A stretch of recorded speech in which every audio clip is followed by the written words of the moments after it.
The National Weather Service in St. Louis has issued a flash flood warning for southwestern Lincoln County, north central Warren County, until 7 p.m. At 3:57 p.m., Doppler radar indicated thunderstorms producing heavy rain across the warned area.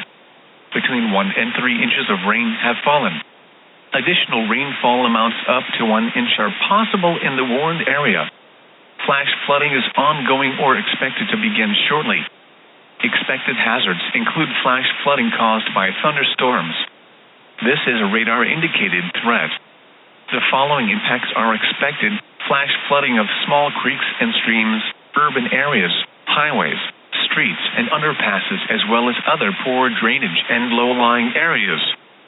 Some locations that will experience flash flooding include mainly rural areas of southwestern Lincoln and north central Warren counties.